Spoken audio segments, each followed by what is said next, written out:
Syidaralun, hanya berselang 3 hari, tim gabungan Polsek Tangse bersama Satres Narkoba Polres Pidi kembali menemukan ladang ganja seluas 3 hektar. Temuan kebun ganja itu dalam Ops Antik Selawah 2 tahun 2022 di area perkebunan kawasan Pegunungan Gampong Alucalong, Kecamatan Tangse pada Selasa 23 Agustus 2022. Sebelumnya, Polres Pidi juga menemukan ladang ganja seluas 2 hektar di kawasan Pegunungan Gampong Kebun Nilam, Kecamatan Tangse.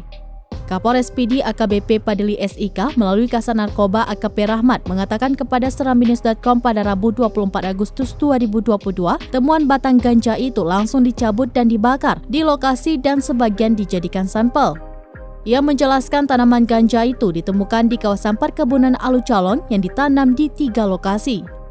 Lokasi pertama mulai dari area seluas 1 hektar ditemukan sekitar 1.000 batang ganja dengan tinggi 1 meter hingga 2 meter. Kemudian di lokasi kedua di area seluas 1 hektar dengan jumlah 700 bibit ganja yang berusia 1 bulan dengan tinggi 30 cm hingga 40 cm.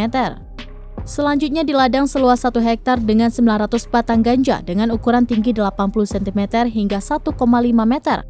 Ia menambahkan diimbaukan kepada masyarakat yang mengetahui adanya petani menanam ganja agar melaporkan kepada kantor polisi terdekat.